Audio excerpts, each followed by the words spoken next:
गणानां त्वा गणपतिगुं हवामहे कविं कवीनामुपमश्रवस्तमं ज्येष्ठराजं ब्रह्मणां ब्रह्मणस्पदान शृण्वन्नोतिभिः सीदसादनं प्रणो देवी सरस्वती वाजेभिर्वाजनीवती धीनामवित्रयवतो गणेशाय नमः सरस्वत्यै नमः श्रीगुरुभ्यो नमः हरिः ओम्। ओम विश्वं दर्पण दृश्यमान नगरी तुल्यं निजान्तर्गतं पश्यन्नात्मनि मायया बहिरिवोद्भूतं यथा निद्रया यस्साक्षात् कुरुते प्रबोध समये स्वात्मानमेवाद्वयं तस्मै श्री गुरुमूर्तये नमः। इदं श्री दक्षिणामूर्तये हरिः ओम्। सकल देवतातीत स्वरूपुలు భగవాన్ శ్రీ శ్రీ శ్రీ సత్యసాయి బాబా వారి పాదపద్మములకు శతకోటి నమస్కారాలు తెలియజేసుకుంటూ, అట్లాగే ఈ సత్సంగంలో పాల్గొన్నటువంటి అందరి శ్రోతలకి సాయిరాం చెప్పుకుంటూ, ఈరోజు ఈ నిర్వాణ ప్రకరణలో మనము యోగ వాసిష్టంలో ఆఖరి ప్రకరణలో ఆఖరి భాగంలో ఉన్నాము. వాటిలో వశిష్ఠ మహర్షి రాముల వారికి అనేక పరమైనటువంటి విషయాలను బోధిస్తున్నాడు. అంటే రాముల వారికి జగత్పరమైనటువంటి విషయాలు ఏ రకంగా మనకు ఈ జగత్తు దృశ్యం యొక్క విషయాలు ఏ రకంగా మనల్ని మోసగిస్తాయి, ఒక రకంగా చెప్పాలంటే ఒక భ్రాంతిలో మనల్ని పడవేస్తాయి. యాక్చువల్గా దాని స్వస్వరూపం అంటే ఏంటి, జీవుడికి ఏ రకంగా ఆత్మ స్వస్వరూపంగా ఉంటుందో జగత్తు కూడా స్వస్వరూపం అనేది ఉందయ్యా, అదే బ్రహ్మస్వరూపము. జగత్ అనేది మిథ్యా భ్రాంతి అని చెప్పేసి మనం ఇన్ని ప్రకారంలో చెప్పుకుంటూ వస్తున్నాం కదా. ఎందుకంటే అది స్వతహాగా బ్రహ్మస్వరూపమే. తర్వాత జీవుడికి ఏ రకంగా అయితే మనం మధ్య మధ్య ప్రకరణలో జీవుడు యొక్క అంతఃకరణంగా అంటే అభ్యంతరంగా బాహ్యంతరంగా ఉన్నటువంటి సర్వ ఇంద్రియాలు కూడా ఆత్మపరమైనటువంటి విషయాలే తప్ప వేరే కాదని చెప్పేసి ఏ రకంగా నిర్ద్వందంగా చెప్పుకుంటూ వచ్చారో ప్రకరణ అనుకూలంగా క్రమానుసారంగా, అదే రకంగా ఇక్కడ జగత్తును కూడా విశ్లేషిస్తూ జగత్తు జీవుడికి ఏ రకంగా అనుభవాలను ఇస్తుందనే విషయాన్ని క్షుణ్ణంగా పరిశీలిస్తూ అల్టిమేట్ గా బ్రహ్మమే జగత్తయ్యా, బ్రహ్మం యొక్క స్వస్వరూపమే జగత్తు, జగత్ అనే దానికి సపరేట్ ఉనికి లేదు అనే విషయాల్ని ఈ రకంగా మనకు తెలియజేస్తున్నాడు. అంటే జీవుడికి ఏ రకంగా మనసు ద్వారా భ్రాంతి జరిగి జగత్తులో విషయాలు తాను ఆపాదించుకొని కష్ట నష్టాలకు లోనవుతాడో, అదేవిధంగా ఈ జగత్ అనే బ్రహ్మం యొక్క మనోపూరితమైనటువంటి జగత్ ద్వారా అనుభవాలను వస్తున్నాయి. యాక్చువల్గా స్వస్వరూపం అనేది బ్రహ్మస్వరూపమే తప్ప వేరే కాదనే విషయాన్ని ఇక్కడ స్పష్టంగా తెలియజేస్తూ వస్తున్నాడు. తర్వాత ఆ జీవునికి చైతన్యం ఉంది, ప్రకృతిలో చైతన్యం ఉంది. తర్వాత ప్రకృతిలో జడ వస్తువులు ఉన్నాయి, చైతన్య వస్తువులు ఉన్నాయి. సమస్తము చైతన్యమే నువ్వు చెప్తున్నప్పుడు స్వామి, మరి జడ వస్తువులు ఉన్నాయి కదా, రాయి జడ వస్తువే, వృక్షము, తర్వాత ఈ కొయ్య జడ వస్తువే, ఇవన్నీ ఉన్నాయి కదా, మరి వీటి విషయాలు ఏంటి స్వామి, మీరు సమస్తము చైతన్యం కాక అన్నదా ఏది లేదని చెప్తున్నారని రాముల వారు ప్రశ్నిస్తే దానికి కూడా సమాధానం చెప్తారంటే సృష్టిలో బ్రహ్మస్వరూపంలో సమస్త మహా చైతన్యం అంటాడు, దాని పేరు మామూలు చైతన్యం కాదు, మహా చైతన్యం. మహా చైతన్యంలో ఏ రకంగా అయితే ఇవన్నీ మీకు చైతన్య జడ రూపాలుగా ఏర్పడతాయో, యాక్చువల్గా జీవ చైతన్యాలు కూడా ఉన్నాయని చెప్పేసి దానికి సంబంధించిన విషయాలు కూడా అనేక బోధిస్తూ వస్తాడు. తర్వాత అల్టిమేట్ గా ఏం చేస్తా అంటే ఒక స్టెప్స్ సోపానాలు వేస్తున్నాడు ఇక్కడ మహర్షి. ఏంటంటే అయ్యా జీవుడా, నీవున్నావు కదా, నీవు ఏ రకంగా ఆత్మశుద్ధి సంపాదించుకోవాలో ఇంతవరకు దాని ఆవశ్యకతను దాని విషయాలని చెప్పుకుంటూ వచ్చాం కదా, అలాగే జగత్ ఉంది కదా అని నీకు భావన ఉంది కదా. జగత్ యాక్చువల్ సృష్టి ఆది ఎందు లేదు, తర్వాత లేదు, సర్వము చిదాకాశము బ్రహ్మస్వరూపమే ఉంది. ఒక్కసారి నువ్వు ఆ అనుభవాన్ని తెచ్చుకున్న తర్వాత, ఆ జ్ఞానాన్ని నువ్వు తెలుసుకున్న తర్వాత, ఆ ఆత్మజ్ఞాని దర్శనం చేయ బ్రహ్మస్వరూపాన్ని జగత్తులో తెలుసుకున్న తర్వాత నీకేమేస్తుంది, సమస్తము దృశ్యం మాయమైపోతుంది, ద్రష్టం మాయమైపోతుంది, దర్శనం మాయమైపోతుంది, త్రిపుటి అనే భేదభావాలు వెళ్ళిపోతాయి, సమస్తము బ్రహ్మస్వరూపంగానే దర్శనం అవుతుంది. అప్పుడు ఏమైతుందయ్యా, ఏమైతుంది, మొత్తము నీకు బ్రహ్మం అంటే ఎక్కడో ఏదో లోకంలో ఉందని కాదు నాయన, ఈ జీవుడు నీ ఆయుష్యంగానే ఈ బ్రహ్మస్వరూపాన్ని సృష్టి బ్రహ్మం, వేరే ఏం కాదు. ఒక సముద్రంలో తరంగాలు ఏ రకంగా వస్తూ ఉన్నా కూడా అల్టిమేట్ గా సముద్రంలో కలిసిపోతాయి.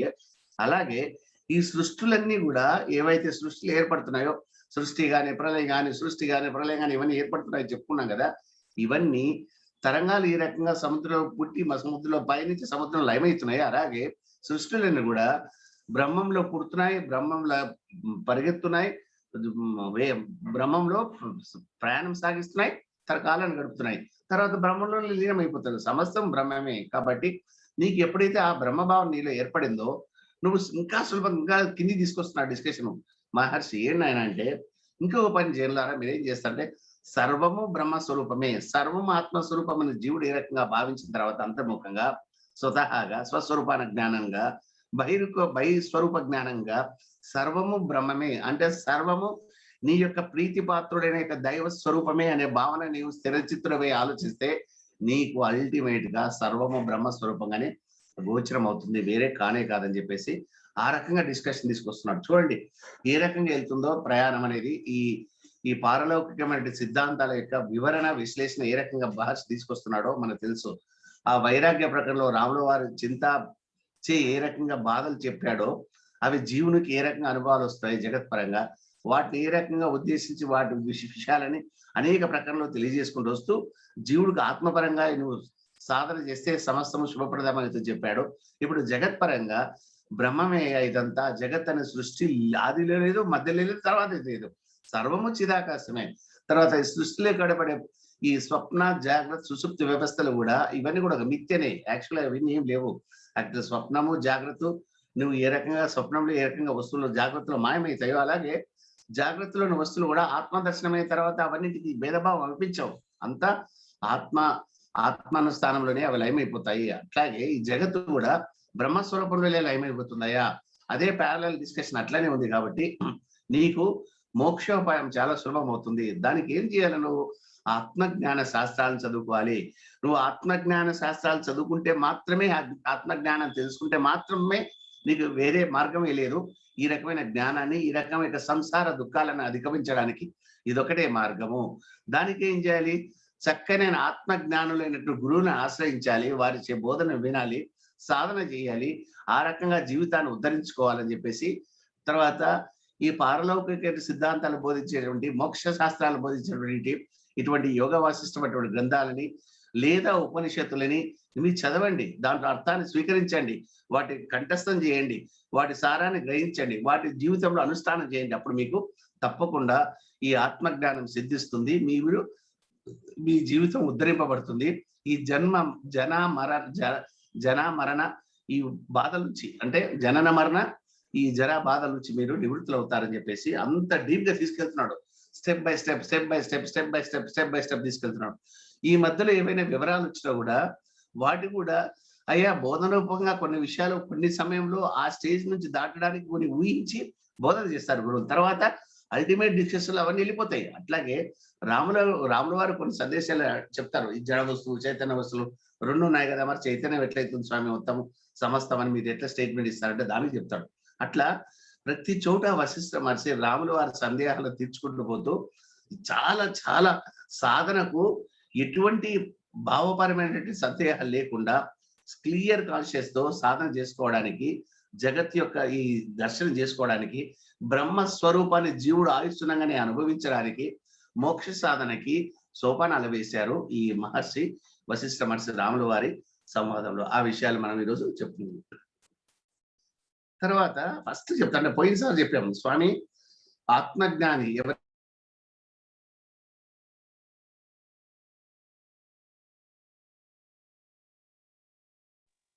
తత్వజ్ఞాని లోపల ఆత్మ ఆనందంలో ఉంటాడయ్యా. బయట లౌకికమైన ప్రపంచ వ్యవహారాలు చేస్తున్నా కూడా అతనికి ఏమైతుంది? ఏం కాదు. ఎందుకంటే అతను అదొక విస్మరణ ఇచ్చుంటాడు. అంటే ఇవన్నీ జరిగిపోయేటివి కాబట్టి దీని గురించి అంత బాధపడాల్సిన, దానికి కావాల్సిన అంత అనుభవంలో తీసుకోవాల్సిన అవసరం లేదని అతనికి స్పష్టంగా తెలుసు. కానీ అజ్ఞానం ఏం చేస్తాడు? ప్రతి దానికి ఉద్వేగం పొందుతాడు, ప్రతి సుఖ దుఃఖాల అనుభవంలోకి తీసుకొస్తుంటాడు. ఈ రకంగా అంటే ఈ జీవన్ముక్తుడికి తర్వాత అజ్ఞానికి ఆ రకమైన భేదం ఉంటుంది. లౌకికపరమైన ఏ రకమైన యాక్టివిటీస్ లో ఇతను పాల్గొంటున్నా కూడా ఆత్మపరంగా ఎప్పుడు నిరతిశయానందానందంలో ఓలలాడుతుంటాడు ఇతను ఆత్మజ్ఞాని, జీవన్ముక్తుడు. అజ్ఞానుడు అలా కాదు, ప్రతి చిన్నదానికి ఒడుదుడుకులు పడుతూ ఉంటాడని చెప్పేసి అక్కడ మనం ముగించాము ఆ డిస్కషన్. తర్వాత చెప్తాడు అంటే జగత్ యొక్క స్వరూప, జగత్తే కదా మనకు ప్రాబ్లం కనిపించేది. అంటే ఈ జగత్తులో అనేక వ్యవహారాలు ఉన్నాయి, వస్తు సముదాయాలు ఉన్నాయి, భోగభాగ్యాలు ఉన్నాయి. ఇవన్నీ జీవుని ఊటంకపరుస్తున్నాయి. ఇవి ఎలా తీసుకురావాలని చెప్పే దానికి ముందు జగత్తు గురించి వశిష్ఠ మహర్షి చాలా వివరంగా చెప్తాడు. మనోమాత్రమిదం జగత్ అంటే ఈ మనస్సు సంబంధించినటువంటి ఊహా సంబంధమైనటువంటి భావనలచే ఈ జగత్తు యొక్క స్ఫూర్తి, స్మరణ, స్మృతి నీకు జీవుని కలుగుతుందా అని చెప్పుకుంటూ వస్తున్నాడు. కాబట్టి దీనికి బేస్ ఏంటి? మనం చెప్పుకున్నాం కదా, హిరణ్య గర్భుడు, విరాట్ విరాట్ రూపుడు, అతను సమిష్టి స్వరూపుడు కదా. యాక్చువల్ అతను కూడా అతనికి మొట్టమొదట ఈ సృష్టిలో ఈ భూమి, ఈ నీరు, ఈ సముద్రం ఇవన్నీ లేవు. యాక్చువల్ నిరాకారం అతడు. అది చిదాకాశ స్వరూపుడే ఉన్నాడు అతను కూడా మొట్టమొదట. అప్పుడు అతడు కేవలం మనోమాత్రుడుగా ఉన్నాడు. సమిష్టి రూపం యొక్క మనసు అతనిలో ఉంది. అప్పుడు ఏమైంది?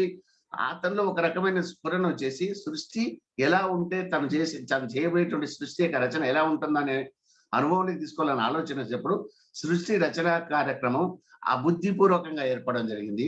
ఒక్కసారి సృష్టి రచన మొదలుపెట్టిన తర్వాత బుద్ధిపూర్వకంగా, చమత్కారంగా దానిలో ఉన్నటువంటి అనేక వస్తు సముదాయాలు కానీ, విషయాలు కానీ కూడా ఏర్పడడం జరుగుతుంది. కాబట్టి ఈ మనోదర్భం అంటే మొట్టమొదట చిత్మాతృగా ఉన్నాడు, చిదాకాశ స్వరూపుడై ఉన్నాడు. కాబట్టి ఇవి ఏమైంది? ఇవి ఏవి సృష్టి చేసినా ఏమైతాయి? జలంలో తరంగాలు జలంలో కలిసిపోయినట్లు ఆయన మనోభాషితమైనటువంటి ఈ కల్పితాలు ఏవైతే ఉంటాయో మళ్ళీ ఆయనలోనే కలిసిపోద్ది. అంటే అర్థమేమి? సృష్టిలో ఏవైతే జగత్పరంగా దర్శనం చేసుకుంటున్నటువంటి దర్శన యొక్క అనుభవాలన్నీ మరి ఆత్మలోనే కలిసిపోతాయి కదా రామా అని చెప్పుకుంటూ వస్తున్నాడు.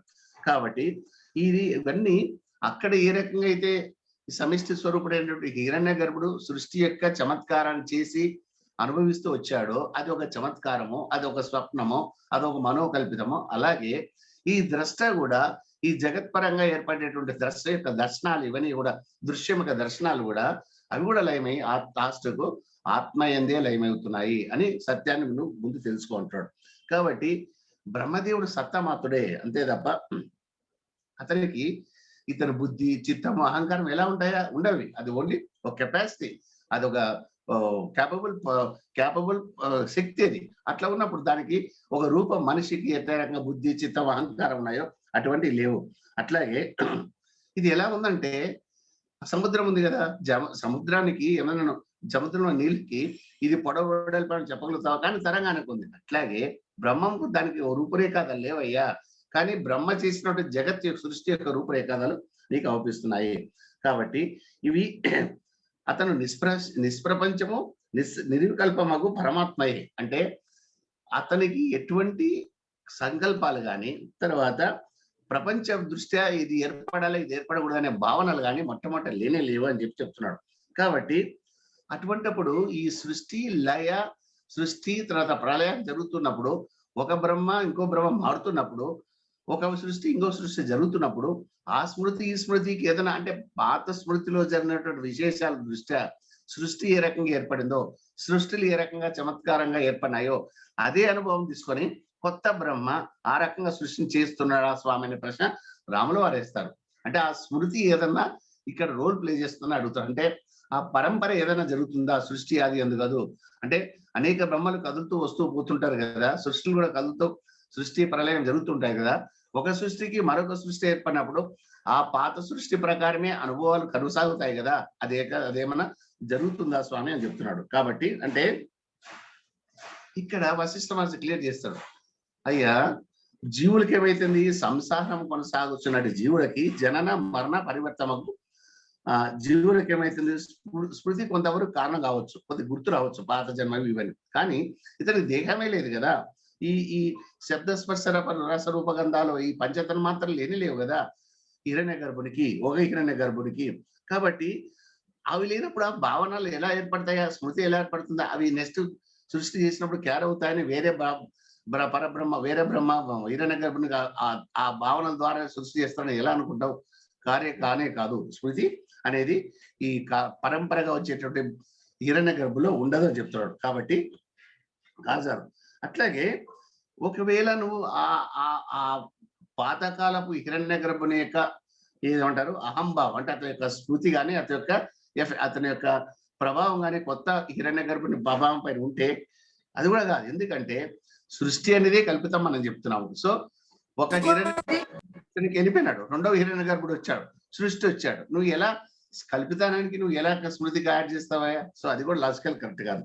కాబట్టి ఇది ఎలా స్వప్నంలో పర్వతాలు శిలలు ఎలా కానొస్తాయి, ఊహలోకి వస్తానే అవన్నీ పోతాయో అట్లాగే జాగ్రత్తలోకి వస్తానే మాయమైతే అంతే కదా. అట్లాగే ఒక సృష్టిలో ఏర్పడినటువంటి ఈ విషయాలు ఏవైతే ఉన్నాయో ఒక హిరణ్య గర్భం ద్వారా చేయబడిన సృష్టిలో ఉన్నటువంటి సృష్టి రచన నెక్స్ట్ సృష్టి రచనకు ఈ స్మృతి అనేది వారధిగా ఎటువంటి పరిస్థితిలో జరగదని చెప్పే విషయాన్ని స్పష్టం చేస్తున్నాడు. తర్వాత ఇంకోటి ఏదంటే, ఇప్పుడు సృష్టి చేసినప్పుడు ఈ చంద్రుడు సూర్యుడు ఇవన్నీ నక్షత్రాలు ఉన్నాయి కదా, అవి కూడా చేశాడు. కాబట్టి అంటే దీని ఏంటండి, ఈ రకంగా ఇదేంటంటే అంటే కొన్ని వేదాలు ఏం చెప్తున్నాయంటే దాత యథా పూర్వమ కల్పయ, అంటే బ్రహ్మదేవుడు పూర్వ కల్పానుసారంగా ఈ సూర్య చంద్ర పృథివీ మొదలైన వాటితో కూడా జగత్తును కల్పించమని శృతి చెప్తుంది కదా. స్వామి రాముల వారు ప్రశ్నిస్తున్నారు, కాదు స్వామి మరి ఇది ఎలా ఉంది స్వామి అంటే ఇతనేమంటాడు, కల్పానుసారంగా అనే పదం వాడాడు. అంటే ఇంతకుముందు ఏ రకంగా సృష్టి చమత్కారంగా చేయబడిందో అదే విధంగా ఈ రకంగా సృష్టి కొత్త హిరణ్య గర్భుడు చేస్తున్నాడని వేదాలు చెప్తున్నాయి కదా స్వామి. అప్పుడు స్మృతి లేదని ఎలా చెప్పగలుగుతారంటే చెప్తాడు, అయ్యా ఆ రచన వేదాలు శృతులు ఎందుకు చెప్తున్నాయంటే లౌకికులకు అజ్ఞానం నిమిత్తము, తర్వాత అనాది సిద్ధము కర్మ మార్గం యొక్క ప్రవర్తన కొరకై, తర్వాత ఇతరుల బుద్ధిని అనుసరించి సంహిత విభాగంలో కర్మకాండంలో బోధించబడినది. అంటే కర్మకాండ, జ్ఞానకాండ, భక్తికాండ ఇవన్నీ ఉన్నాయి కదా. కర్మకాండలో ఒకానొక సమయంలో ఈ సృష్టి సంకల్పానుసారంగా అంటే కల్పానుసారంగా జరగాల్సిన విషయాలు ఏ రకంగా క్రమబద్ధంగా జరుగుతున్నాయనే విశేషాలు తెలుపుతున్నప్పుడు ఆ రకమైన మాటలు చెప్పడం జరుగుతూ వచ్చింది కానీ స్మృతి. కానీ అల్టిమేట్ గా అది మధ్య మార్గంగా డిస్కషన్ లో ఆ రకంగా చెప్పబడింది కానీ అల్టిమేట్ గా అది కరెక్ట్ కాదు. అది మధ్య మార్గ పాఠాంశమే కానీ అంతిమ వేదసారం కాదు. ఉపనిషత్తుల యొక్క సారాలు తత్వవేత్తల యొక్క దృష్టి చేసినప్పుడు ప్రజాపతికి పూర్వ స్మృతి అనేది లేనే లేదు. కాబట్టి ఒక ప్రజాపతి ఇంకో ప్రజాపతి యొక్క స్మృతి తీసుకుని సృష్టిని చేయడం లేదు. అంటే ఇవన్నీ ఎందుకు వస్తున్నట్టే జగత్ అనేది నిర్వికల్పంగా నిరాకారంగా అదే అనుభవాలు జీవులకు ఇస్తుంది కదా. ఒకవేళ సృష్టికర్త ఆ స్మృతిని ఆధారంగా చేసుకొని మీరు అంటున్నారు కదా బ్రహ్మంలోనే ఈ జగత్ ఉందని, ఆ రకంగా ఈ జగత్ యొక్క లంపటాలు అదే రకంగా రిపీట్ అవుతున్నాయి అనే దానికి సమాధానం పట్టడానికి రాముడు వారు ఈ రకంగా ప్రశ్నని వశిష్ఠుల వారి పైన సంధించారు. కాబట్టి ఇది అంటే స్వామి మరి ఇవి లేకున్నప్పుడు ఏ రకంగా ఇంతకుముందు బ్రహ్మాండం యొక్క సమస్త గుణాలు, తర్వాత బ్రహ్మాండం యొక్క సమస్త గుణాలు ఒకే రకంగా సిద్ధిస్తున్నాయి కదా, ఎట్లా సాధ్యం స్వామి అని ప్రశ్న వేస్తున్నాడు రాముల వారు.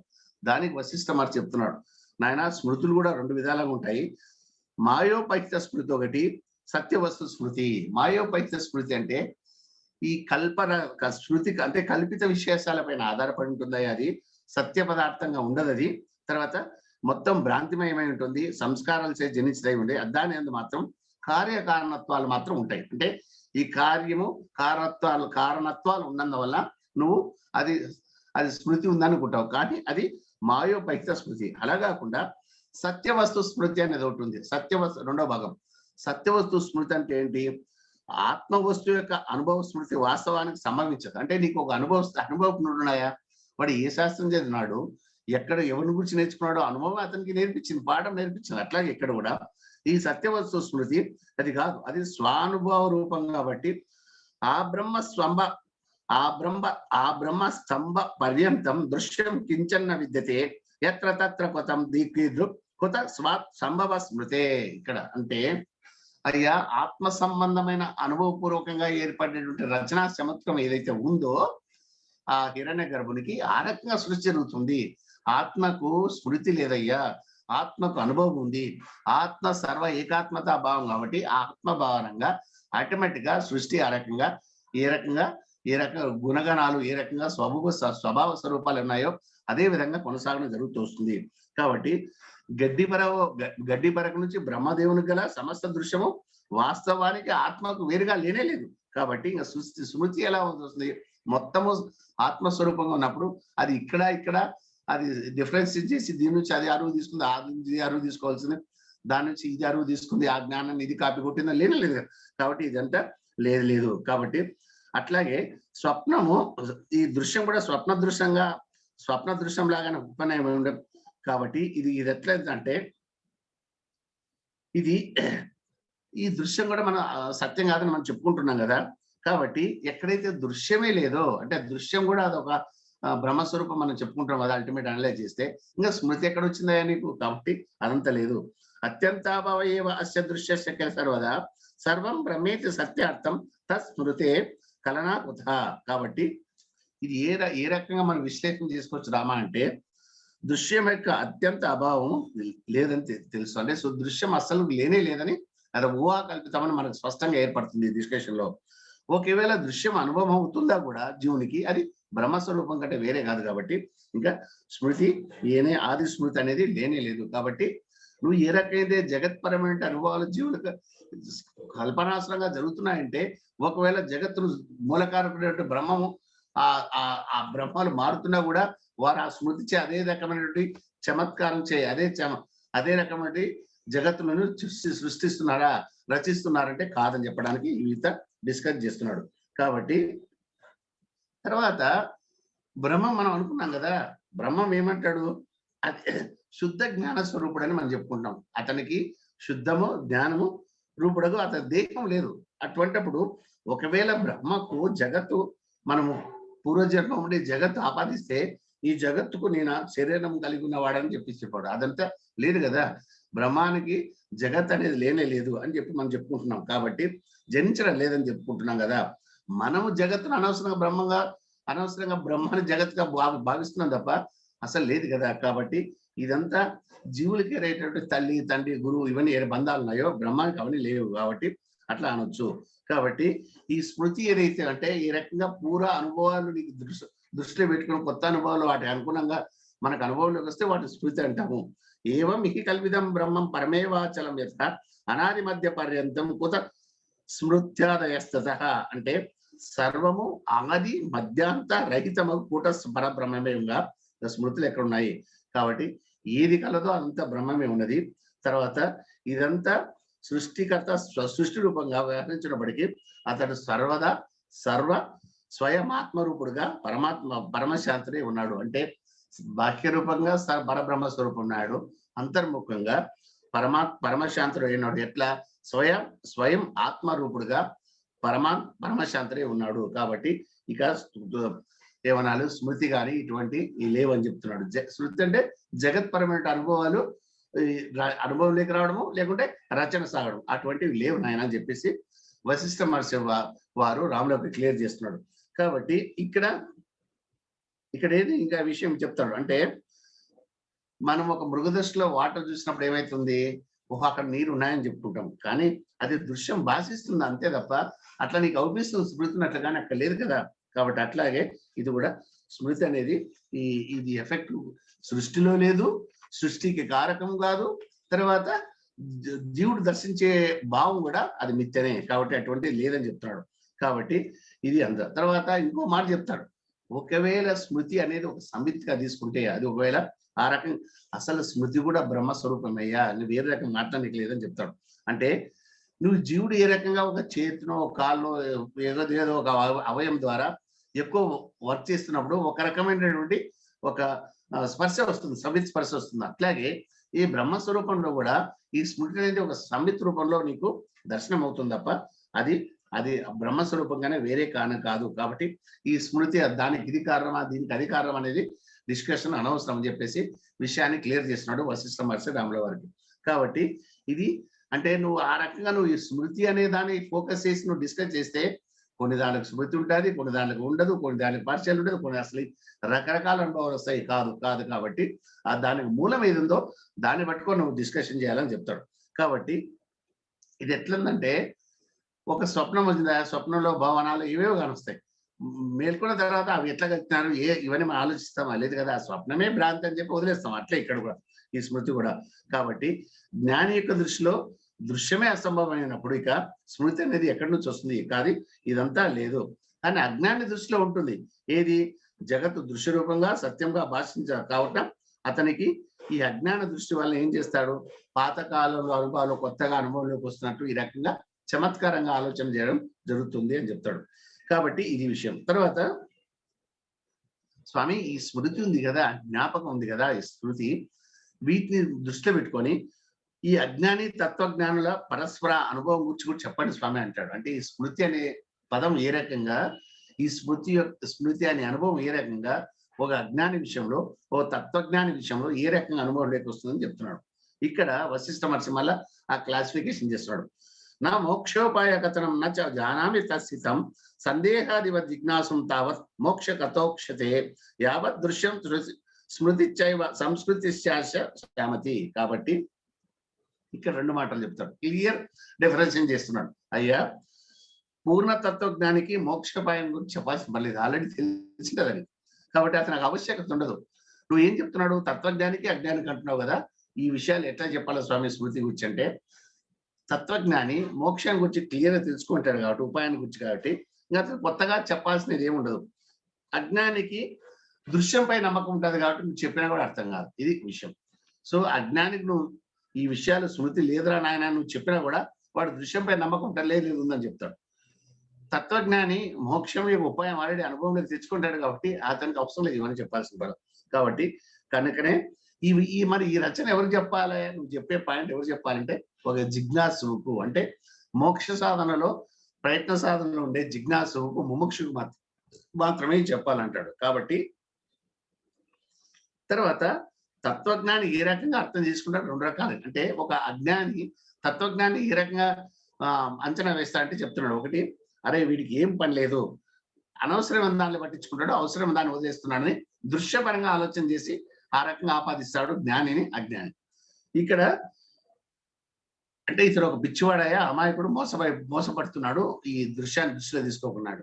అట్లాగే తత్వజ్ఞాని అజ్ఞాని అదే రకంగా ఆలోచిస్తాడు. ఈ పిచ్చోడు కదిలిపోయే దాన్ని పట్టుకొని పట్టుకొని దాన్ని భ్రమ చెందుతున్నాడు, ఇది సత్యాసత్యాలు గమనించలేకపోతున్నాడని తత్వజ్ఞాని అజ్ఞాని ఈ రకంగా ఆపోజిట్ డైరెక్షన్ లో ఆలోచిస్తారు. కాబట్టి కానీ ఒకటి రామ, ఒక అదృష్టవశాత్తు కానీ లేకుంటే కర్మఫలావశాత్తు కానీ అజ్ఞాని కూడా ఈ సాధనా చతుష్టయం వల్ల ఒక తత్వభావం యొక్క దారిలో అతను కూడా జ్ఞానం యొక్క దారిలో పడినప్పుడు అతను ఏం చేస్తాడు, ఒక గురువును మార్గదర్శకం సమీపించి అప్పుడు ఈ తత్వజ్ఞానం యొక్క జ్ఞానాన్ని తెలుసుకున్నప్పుడు తర్వాత ఈ మిథ్యాపరమైనటువంటి స్మృతి, ఈ దృశ్యము, జగత్ యొక్క ఈ అశాంతి ఇవన్నీ కూడా తనకు దొరుకుతాయి. అప్పుడు ఏమైతుంది, ఈ జగత్ యొక్క విశ్లేషణ కూడా అతనిలో మాసిపోతుంది, అటువంటి ఏం లేదు. కాబట్టి అంటే అజ్ఞానులకి ఏదైతే దృశ్యం జగత్తుగా అవుపిస్తుందో జ్ఞానులకి ఇదంతా సర్వం బ్రహ్మపరంగానే అవుపిస్తుందని చెప్తున్నాడు ఈ రకంగా. కాబట్టి ఇదంతా అనుభవాలు పరస్పరం ఆపోజిట్, డయామెట్రికలీ ఆపోజిట్ వీలో ఉన్నాయని చెప్తున్నాడు. మరి సంసారం అని దేని అంటారు స్వామి, రాములు వారు అడుగుతున్నాడు. ఇక్కడ అంటే అటు అజ్ఞానం ఉన్నాడు, ఇక్కడ తత్వవేత్త ఉన్నాడు. మరి సంసారం అంటే ఎవరు స్వామి అని చెప్తారు. సంసారం అని చెప్తున్నాడు ఇక్కడ.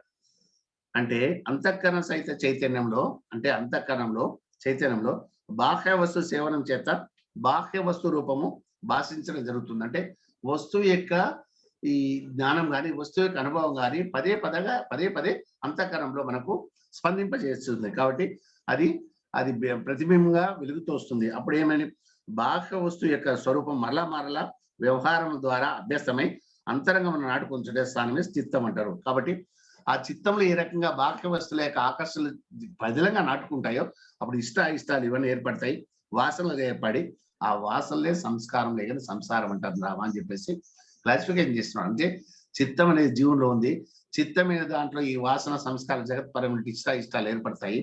అవి ఆ భావనలు, ఆ వాసనలు ఎప్పుడైతే ఇతరులు స్థిరీకరించబడతాయో చిత్తంలో అదే సంస్కారం అంటారు. కానీ ఈ తత్వజ్ఞానికి అట్లా చిత్తము సంస్కారం ఏమవుతాయి, ఇవన్నీ కూడా ఏమవుతాయంటే బుద్ధి, ఇవన్నీ పరికల్పిత పదార్థాలు, అధిష్టాన ఆత్మ స్వభావ రూపం. అంటే అతనికి ఇవన్నీ కూడా ఆత్మ యొక్క స్వభావ రీత్యానే వాటిని దర్శనం చేసుకుంటాడు, వాటి యొక్క అనుభవం తీసుకుంటాడు తప్ప అట్లా విడివిడిగా జగత్పరంగా అతను తీసుకోవడం చెప్తాడు, దృశ్యపరంగా తీసుకోవడం అర్థం. కాబట్టి ఇది ఎలా ఉంటుందంటే, ఒక దర్పణం ముందు అనేక వస్తువులు చూసాము, దర్పణ దృష్టి చూస్తే మొత్తం దర్పణం ఉంది, వస్తు దృష్టి చూస్తే మొత్తం వస్తువులే ఉన్నాయి. అట్లా ఏ దృష్టి చూస్తే ఆ దృష్టితో ఉన్నాయి అని చెప్పుకుంటూ వస్తాడు.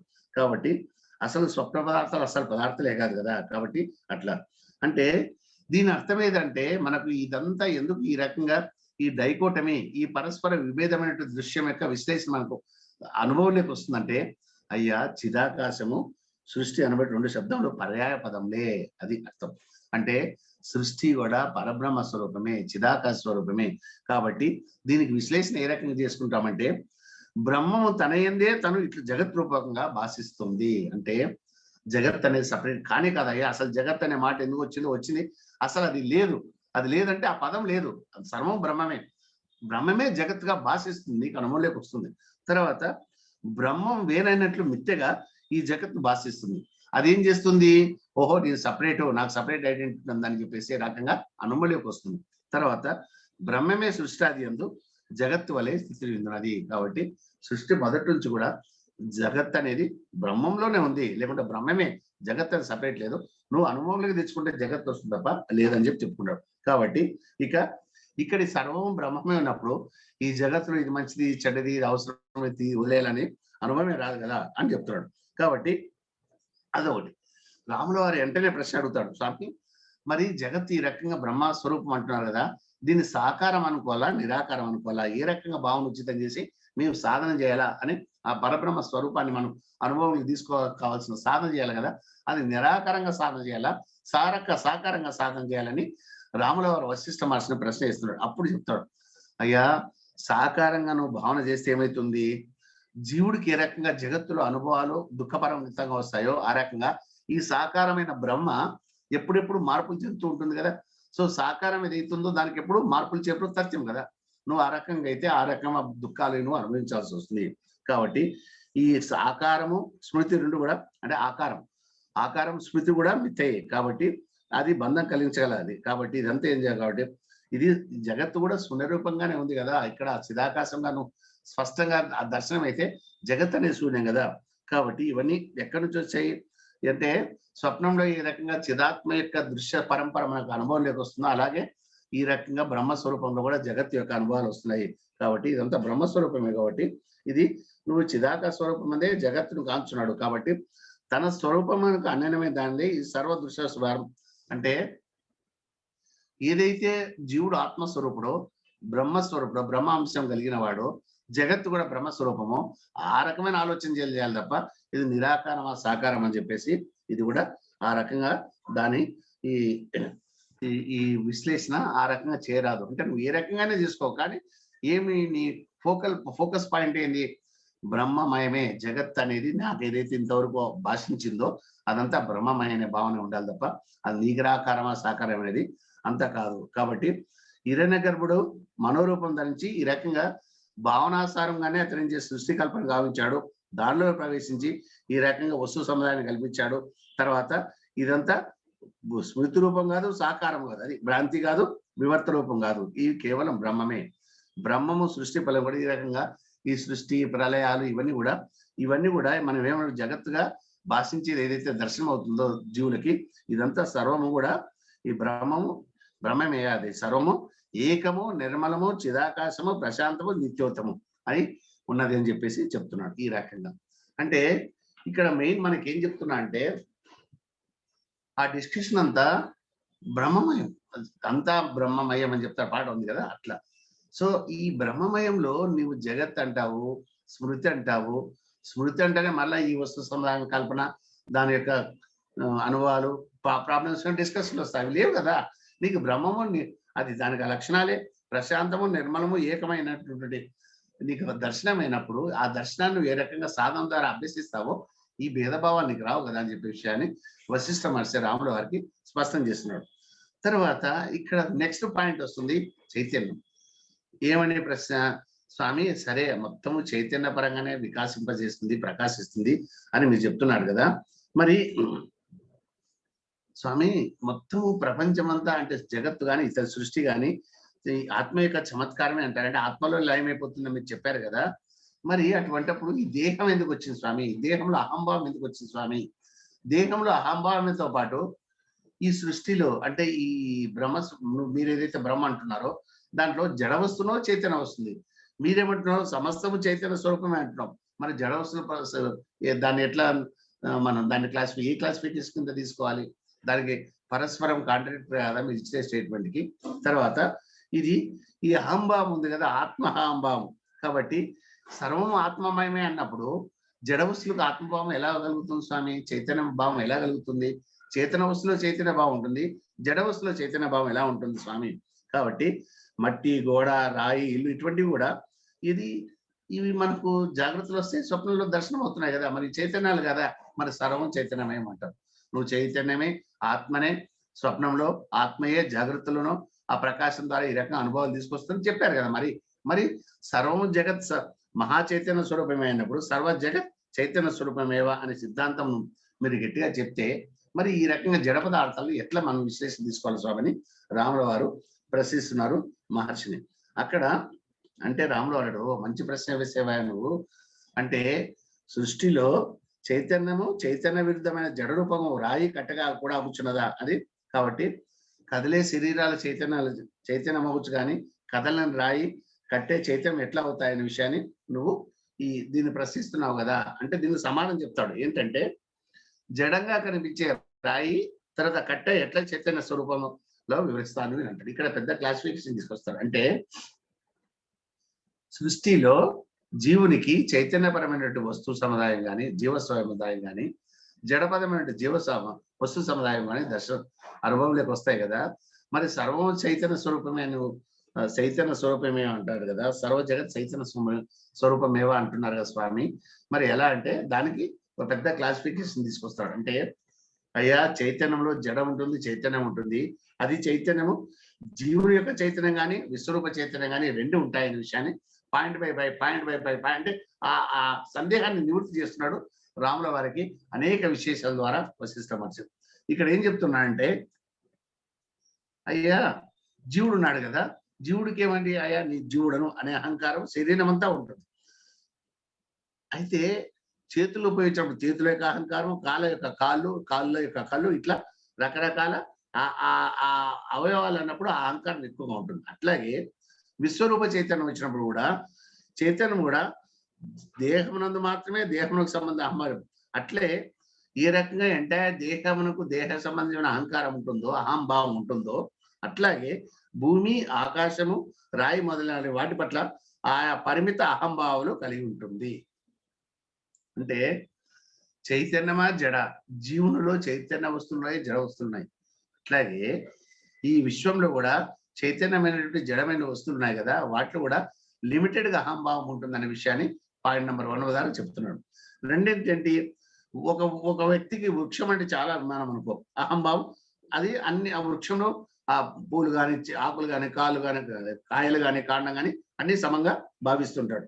కానీ ఆకుల్లో సపరేట్ అహంభావం కొంతమందికి ఉంటుంది, కాండం పైన ఉంటుంటుంది. అట్లాగే ఈ విశ్వ చైతన్యంలో సర్వరూపంగా చైతన్యం వృక్షంలో వృక్ష సంబంధమైన అహంకారము, పర్వతంలో పర్వత సంబంధమైన అహంకారము, మానవులో మానవ దేహాంకారము ఈ రకంగా వేరువేరుగా ఉంటుంది తప్ప మానవులో పర్వత అహంకారం ఉండదు. ఇట్లా ఒకదానిలో ఒకటి కలిసి ఉండవు విశ్వరూప చైతన్యంలో, కానీ ఇండివిజువల్ చైతన్యంలో ఇవి ఇట్లా కలిసి ఉంటాయి, కానీ సపరేట్ కూడా అహంకారాలు ఉంటాయని చెప్తారు. అంటే క్లాసిఫికేషన్ చేస్తున్నాడు ఇక్కడ.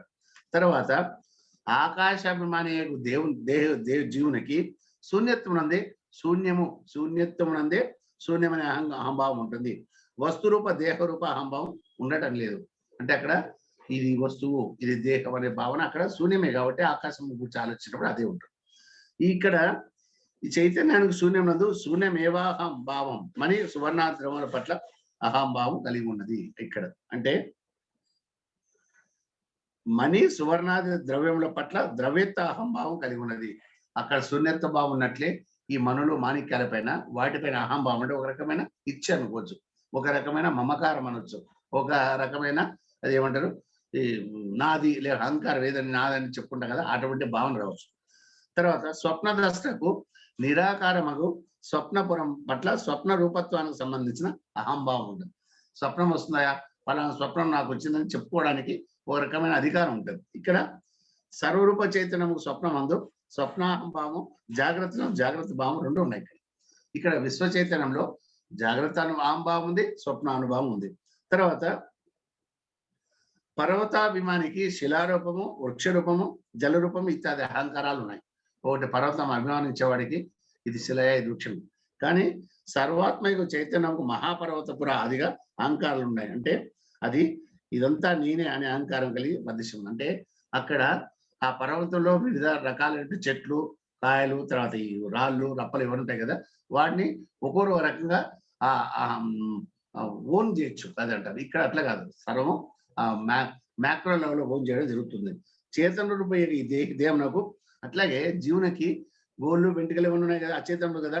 అట్లాగే ఈ విశ్వ చైతన్యంలో కూడా కాష్ట, శిలాదులు ఇట్లాంటివి కూడా జడితము ఉంటాయి అని చెప్తున్నాడు. అంటే ఇదంతా విశ్లేషణ ఎందుకు చేస్తున్నా అంటే, అయ్యా జడము జగత్ చైతన్యము అనే వస్తువు సముదాయం కూడా సర్వం చైతన్య స్వరూపం ఉంటుంది. అంటే చైతన్య జీవుడైనటువంటి జీవుల్లో ఈ రకంగా జడ పదార్థాలు ఉన్నాయి. విశ్వ చైతన్యంలో కూడా జడ పదార్థాలు ఉన్నాయని చెప్పడానికి అట్లాగే ఈ రకంగా చెప్తూ వస్తున్నాడు. కాబట్టి అట్లాగే జీవుల్లో ఆ రకంగా ఏ రకంగా మనం చెప్పుకున్నామో విశ్వ చైతన్యంలో కూడా స్థావర జంగమాత్మకాలతో చేతనాలైన ఉన్నాయి. అవి కూడా ఎప్పుడు నిరాకారంగా యథాతథంగా ఉన్నాయి. కాబట్టి దృశ్యాలు వాస్తవమే కాదు బుద్ధితో జీవుడు చూస్తున్నాడు. మెలకు రాగానే స్వప్నం మాయమైపోతుంది. అట్లాగే కానీ సమ్యక్ జ్ఞానం చే జగత్తు విశ్వ చైతన్యంలో అదంతా లేకుండా శుద్ధ చైతన్యంగా దర్శనమవుతుంది. అక్కడ జగత్తు జాగ్రత్త పరంగా విశ్వ చైతన్యంలో జగత్ అంతా శుద్ధ చైతన్యం అవుతుంది. జీవునికి స్వప్నం అంతా మాయమైపోతుంది ఇక్కడ. తర్వాత ఇవన్నీ స్వప్నంలో ఏయో అనుభవాలు భయంకరమైన అనుభవాలు వస్తాయి. మేలుకుంటానే స్వప్నం దర్శలేదు, స్వప్నం లేదు. అట్లాగే ఇక్కడ ఆత్మజ్ఞానం పొందిన తర్వాత విశ్వ చైతన్యంలో ఏమైతుంది? దృశ్యము, ద్రష్ట ఇవన్నీ మాయమైపోతాయి. సమస్తము బ్రహ్మం అగుచున్నది కాబట్టి ఇంకా చైతన్య భేదం కానీ బ్రహ్మమే ఈ జగత్ అనే భావం ఏర్పడుతుంది. తర్వాత సముద్రంలో తరంగాలు వచ్చి పోతాయి, మళ్ళీ దాంట్లో కలిసిపోతాయి. అట్లాగే ఈ చిదాకాశ సముద్రాన్ని విశ్వ చైతన్యంలో చిదాకాశం అనే మహాసముద్రంలో అనేక సృష్టిలు వస్తాయి. మళ్ళా వాటిని పెరిగి పెద్దది దాంట్లోనే కలిసిపోతాయి. అంటే దాంట్లోనే ఏకరూపత్వంగా చిదాకాశ రూపంగానే భాషిస్తాయని చెప్తున్నాడు. కాబట్టి ఈ రకంగా సముద్రం జలం దాంట్లో రూపురేఖలే మారా కదా, బడుగలు తరంగాలు ఇవన్నీ వచ్చిన. అట్లాగే చిస్వరూపులే అయినటువంటి సృష్టిలు ప్రపంచం ఎప్పుడైనా కూడా అవి నిర్మల చైతన్యం మీద లయిస్తాయి. అంటే ఈ పరబ్రహ్మంలో కూడా సృష్టిలో రకరకాల స్వరూప స్వభావాలతో వెలిసినా కానీ అవేమైతాయి మళ్ళా దాని నుండే లయిస్తున్నాయి. కాబట్టి ఇవి కూడా ఆ రకంగా జరుగుతున్నాయని చెప్తున్నాడు. కాబట్టి ఈ రకంగా జ్ఞానికి ఒక రకమైనటువంటి జ్ఞానం అంటే అంటే విశ్వరూపమైనటువంటి చైతన్యానికి జీవపరమైనటువంటి చైతన్యానికి ట్యాలీ అవుతుంది. అంటే ఏంటి అర్థము? జడ పదార్థాలు, చైతన్య పదార్థాలు జీవ చైతన్యంలో ఉన్నాయి, జీవుని చైతన్యంలో ఇండివిజువల్ విశ్వ చైతన్యంలో ఉన్నాయనే భావన కలుగుతుంది. కాబట్టి నువ్వు వేరు చేయడానికి లేదు. సర్వం చేతన మాత్రమే, చైతన్య మాత్రమే అనే స్టేట్మెంట్ తప్పుపడడానికి లేదు రామా అని చెప్పేసి వశిష్ఠ మహర్షి క్లారిఫై చేస్తున్నాడు. కాబట్టి ఇక్కడ ఇంకో చమత్కారమైనటువంటి ఒక స్టోరీ చెప్తాడు వశిష్ఠ మహర్షి. అంటే ఇది ఆత్మాహం అంటే సర్వం ఆత్మమయమే అనే పాయింట్ నీకు ప్రబోధం చేయడానికి ఏం చెప్తా అంటే, నాహం తరంగ సలిలమహం ఇత్యేవ యుక్తిత బద్ధం ఏన తరంగేన కుతస్తస్య తరంగత. అంటే ఇక్కడ దీని అర్థం ఏదంటే, ఓ సముద్రం ఉందయ్యా, ఓ తరంగం ఉందయ్యా, ఎక్కడో ప్రయాణం చేస్తూ చేస్తూ చేస్తూ చేస్తూ ఉందయ్యా. కాబట్టి అది అట్లా ప్రయాణం చేస్తూ చేస్తూ చేస్తూ అలసిపోయింది. చాలా దానికి వేదన వచ్చింది. తర్వాత దానికి చంచలత్వం ఇది ఉద్వేగానికి వేదనకి కలిగి, అయ్యా నేను ఎక్కడ జనించాను, నాకు జన్మస్థానం ఏంటి, నేను ఎక్కడ కలవాలని చెప్పేసి అది ఆలోచన చేస్తుందట. అప్పుడు ఏం చేస్తుంది, దానికి ఎవరో బోధించారట. అయ్యా నువ్వు తరంగమా, నువ్వు జనించినది ఎక్కడ? ఆ జలంలోనే కదా, కాబట్టి నువ్వు జలంలోనే శాంతిస్తావు అన్నాడు. అప్పుడు ఏమున్నది, అప్పుడు దానికి ఆనందం అంటే అంతవరకు దాని ఐడియా లేదు. అప్పుడు అది ఇంకా దానికి ఆ మెంటల్ బర్డెన్ పోతుంది. ఓహో నాకు జలమే కదా, ఎక్కడ నేను లయమైనా కూడా నాకు మరి నా పూర్వస్థానం అంటే నా జలమ స్వరూపం వస్తుందని చెప్పేసి ఇంకా ప్రయాణం చేసినా హాయిగా ఉంటుంది. అట్లా ఆందోళనలు తొలగిపోతాయి. అట్లాగే ఈ జీవుడు కూడా ఎప్పుడైతే బ్రహ్మస్వరూపమైనటువంటి భావన యథాస్థితిగా నిర్ణయించుకుంటాడో ఇప్పుడేమవుతుంది, ఇంకా నేను జీవుడను, ఇది అల్పజ్ఞానం, ఈ జగత్ యొక్క బ్రహ్మలు ఇవన్నీ రావు. ఎందుకంటే ఇవన్నీ వచ్చిపోతుంటాయి. నేను ఎక్కడైనా బ్రహ్మస్వరూపునే అనే భావం గట్టిగా మనసులో తిష్టపడినప్పుడు ఆత్మస్వరూపునే స్వస్వరూప జ్ఞానాన్ని స్వస్వరూప జ్ఞానాన్ని నువ్వు తెచ్చుకుంటే ఏమవుతుంది, ఆ రకంగానే ఈ జీవుడికి బంధము, దేహబంధము, దృశ్యబంధము ఇటువంటి వెళ్ళిపోతాయి. కాబట్టి ఇదంతా సంశయము, ఆవేదన, ఆందోళనలు ఉండవు. కాబట్టి ఈ జగత్తు యొక్క అభావం రెండు కూడా బ్రహ్మ యొక్క బ్రహ్మ యొక్క జ్ఞానం చే వెళ్ళిపోతాయి రామని చెప్తున్నాడు. కాబట్టి ఇదంతా ఆ రకమైన మనస్సు ఏదైతే ఉందో, ఆ చిదాకాశ అనుభవం తెచ్చుకున్నటువంటి మనస్సు ఏదైతే ఉందో, అట్టి చైతన్యంతో కూడిన సమిష్టి భావనా స్వరూపమే మనస్సు. ఆ సమిష్టి మనసే పితామహుడు, సంకల్పపురం వలె అకారుడు, చిన్మాత్రుడు, ఆది ప్రజాపతి. కాబట్టి అట్లా ఎప్పుడైతే నువ్వు ఆది ప్రజాపతి హిరణ్య గర్భుడు ఆ రకంగా మనకు సృష్టి ఆది ఈ రకమైన బ్యాక్గ్రౌండ్ లో ఈ రకమైన సమయ సందర్భానుసారంగా సృష్టి రచింపబడిందో ఆ రకమైన భావనను స్పష్టంగా అర్థం చేసుకున్నప్పుడు ఆత్మపరంగా బ్రహ్మపరంగా అప్పుడు ఏమైతుంది అంటే నీ మూలం నీ క్లియర్ గా అర్థమైంది. అప్పుడేమవుతావు, జగత్పరమైన లంపటాలు నేను ఏ రకంగా డిస్టర్బ్ చేస్తాయా చేయవు అని పాయింట్ ఇక్కడ చెప్పుకుంటూ వస్తున్నాడు. కాబట్టి అరే ఒక ఆభరణం ఉందయ్యా, ఆభరణంలో బంగారం ఉంది, బంగారం అదేమనుకుంటుంది, అయ్యా నేను ఆభరణం అనే బంగారం కావాలంటే అసలు నీ బంగారం అనేది నీ ఒరిజినల్ స్టేటస్, ఆభరణం అనేది దానికి ఒక నామం ఇచ్చారు అని దానికి ఆ జ్ఞానం వచ్చినప్పుడు ఏమవుతుంది, ఇంకా ఆభరణమైన భావన లేదు దాంట్లో, బంగారం అని ఆనందపడుతుంది. అట్లాగే జీవుడు కూడా. కాబట్టి ఈ అహంకారం జన్మలు ఈ కర్మలు తొలిగేది ఇవన్నీ కూడా మనకు సమిసిపోతుంది రామ అని చెప్తాడు. కాబట్టి ఇవి కూడా ఈ సృష్టి స్థితి లయలు కూడా ఇవన్నీ కూడా చిదాకాశంలో శూన్యరూపాలైన చైతన్య చమత్కులే. ఇవి కూడా మనకు ఎట్లా ఉండంటే ఒక కనురెప్ప కొడితే కనురెప్ప మూసుకొని మళ్ళా తెరుస్తుంటే ఈ సృష్టి ప్రళయము, సృష్టి ఆవిర్భించడం అంటే సృష్టి జరగడము, సృష్టి ప్రళయం అంటే సమసిపోవడం అన్నట్లు జరుగుతుంది ఈ సమిష్టి చైతన్యంలో పరమాత్మ స్వరూపంగా. కాబట్టి ఇదంతా ఏం లేదంటాడు. కాబట్టి ఈ రకంగా ఈ విరాట్ భగవానుడు అంటే ఈ విరాట్ పురుషుడైనటువంటి హిరణ్య గర్భుడైనటువంటి భగవంతుని యొక్క రూపమే ఆయన యొక్క ఆ విరాట్ స్వరూపమే సర్వత్రా వ్యాపించున్నదయ్యా. అంటే ఆ పరబ్రహ్మం యొక్క అనుభవమే నువ్వు తీసుకోవాలంతే తప్ప వేరే రకంగా నువ్వు తీసుకోవడానికి లేదు. అంటే ఆ సర్వవ్యాపకమైన చిన్మయాకాశమే స్వప్నంలో వ్యవహారం లాగా ఇట్లు విరాట్ రూపంగా జడచేతంలో కూడి భాషిస్తుంది. కాబట్టి ఇది జడ వస్తువు, ఈ చైతన్య వస్తువు అని చెప్పడానికి లేదు. ఎందుకంటే ఆ రకంగా అనుభవం లేకొచ్చేది కానీ ఆ రకంగా ప్రకాశింపజేసేది కానీ మూలం ఒకటే, పరబ్రహ్మ స్వరూపమైనటువంటి చిత్ స్వరూపమైనటువంటి చిన్మయాకాశ స్వరూపమైనటువంటి పరబ్రహ్మమే. అనుభవం సత్యం స్వాత్మానమస్య నష్టమివ అనుభవతీయత్వేన స్వప్న దేశమివ. కాబట్టి ఇది ఎట్లుందంటే ఒక కళాకారుడు ప్రదర్శన చేసిన తర్వాత అక్కడ ఏమైతే అతనికి అనేక వాయిద్యకారులు, తర్వాత మృదంగకారులు, రకరకాలు వీళ్ళు ఉంటారు కదా. కాబట్టి వాళ్ళు ఏం చేస్తారు, నృత్యం చేస్తుంటే ధ్వనులు చేస్తుంటారు, తర్వాత వాళ్ళు ప్రేక్షకులు శబ్దాలు చేస్తుంటారు, నాటక రంగం, వాయిద్యాలు ఇవన్నీ ఉంటాయి కదా. ఇవన్నీ ఏంటివి, నటుని కల్పనే. కాబట్టి అదంతా ఆ స్వప్నంలో ఇవన్నీ అతనికి అనుభవం వస్తే తను నాట్యం చేస్తున్నట్లు, ఆ నాట్యంలో వీళ్ళందరూ సపోర్ట్ చేస్తున్నట్లు ఉంటాయి. అవన్నీ ఆయన యొక్క స్వప్నమే కదా, స్వప్న స్వస్వరూపమే కదా. అట్లాగే చిదాత్మయే అనుభవైక రసము స్వస్వరూపమైనట్టి స్వస్వరూప పరమాత్మనందు భాయావరణం చే స్వస్వరూపం లేని దాని ఏమర్చి పరిచ్ఛన్నము ప్రపంచము తన సర్వస్వరూపంగా ఈ కల్పన. అంటే ఇది తన స్వస్వరూపమే ఒక రకంగా ఏమర్చినప్పుడు ఈ రకంగా భ్రాంతికి లోనడము, ఈ రకమైన భావనలు రావడం జరుగుతుంది. కాబట్టి ఇదంతా కాదని చెప్పుకుంటాడు. కాబట్టి ఎప్పుడైతే స్వస్వరూపం యొక్క తత్వాన్ని ఏమరుస్తాయో ఈ విధంగా దృశ్యం రావడం అనుభవం లేక వస్తుంది. కాబట్టి ఆత్మోపమేవ సర్వత అంటే అమోఘము అంటే ఆత్మయే సర్వత్రా ఉన్నదనే జ్ఞానం స్థితిగా భద్రంగా పరచుకోవాలనే విషయాన్ని చెప్పుకోవాలంటాడు. సరే, ఇవన్నీ ఏదైనా కానీ అంటే ఈ ద్రష్ట దృశ్యముల యొక్క సంబంధం ఏదైతే ఉందో దాంట్లో అనుభవం వచ్చినప్పుడు, దర్శనాన్ని చేసుకున్నప్పుడు అనేక రకమైన అనుభవాలు, జగత్పరమైన అనుభవాలు వస్తాయి కదా. వాటిని అనేక సిద్ధాంతాలుగా డెవలప్ చేశారు కదా స్వామి రాములు వారు అడుగుతున్నారు. మరి వాటి ఏంటంటే చెప్తారు, నిజమే. అది ఏంటంటే ఆత్మపరంగా దర్శనం అయినటువంటి సిద్ధాంతీకరణ వేదాంత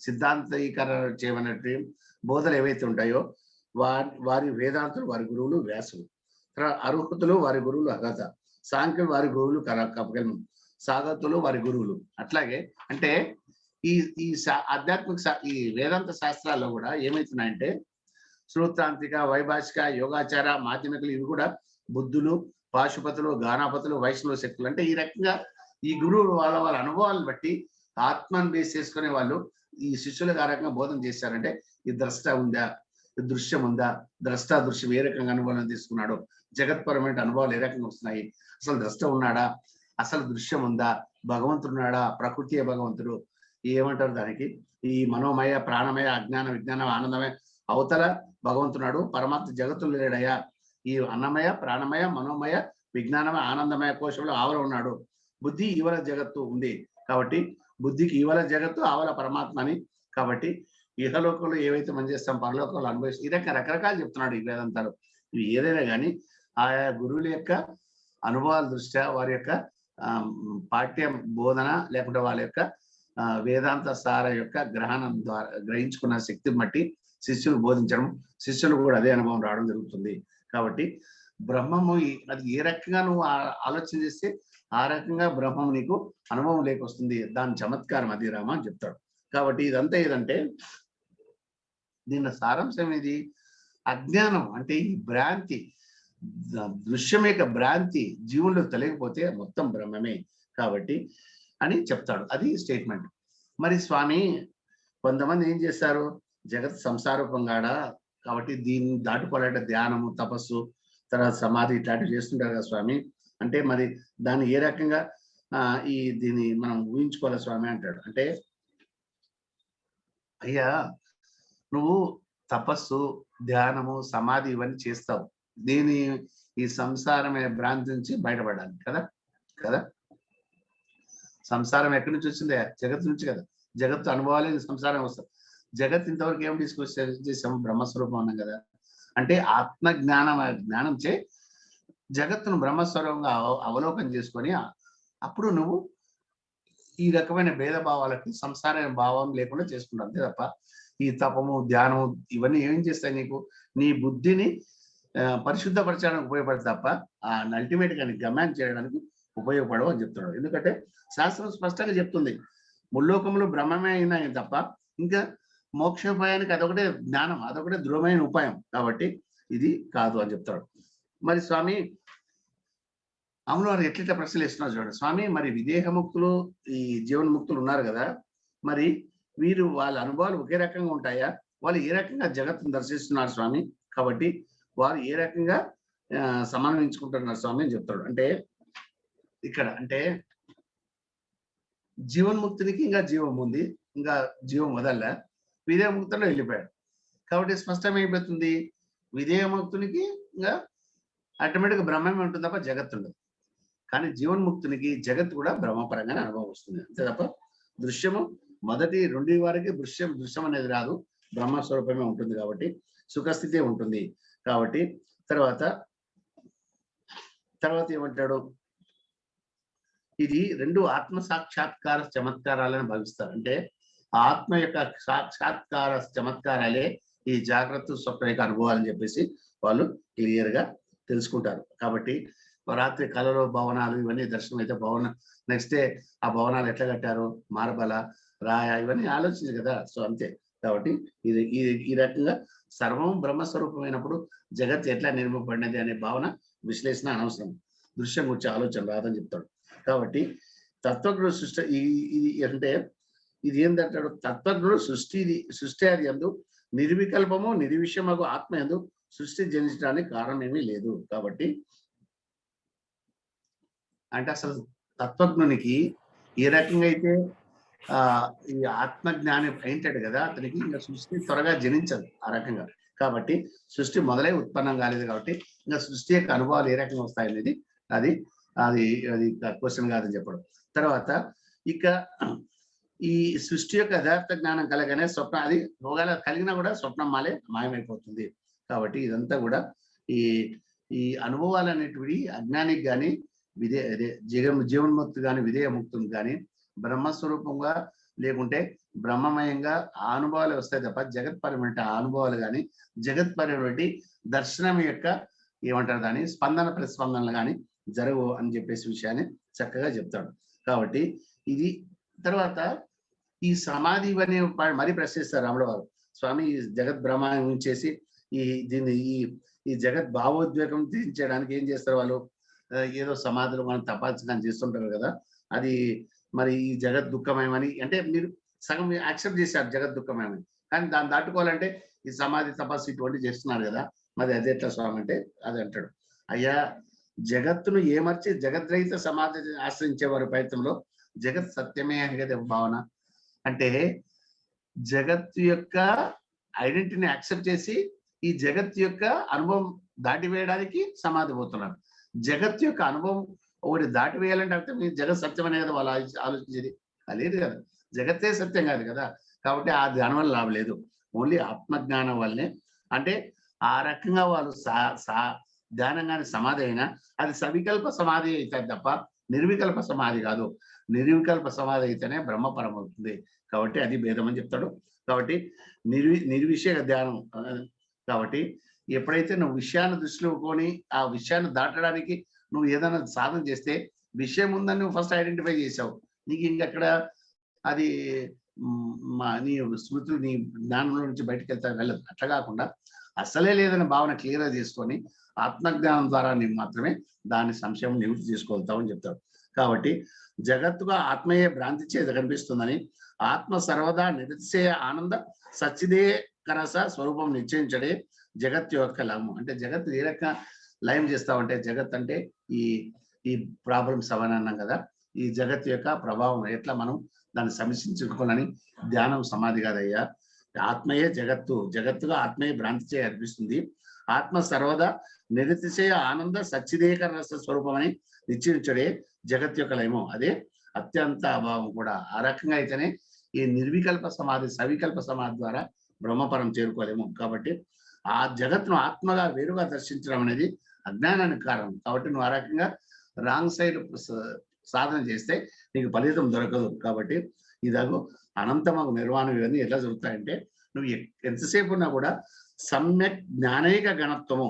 కాబట్టి ఇది ఆత్మను అంతటా దర్శించడం ఏంటంటే సమ్యక్ జ్ఞానైక స్వరూపము.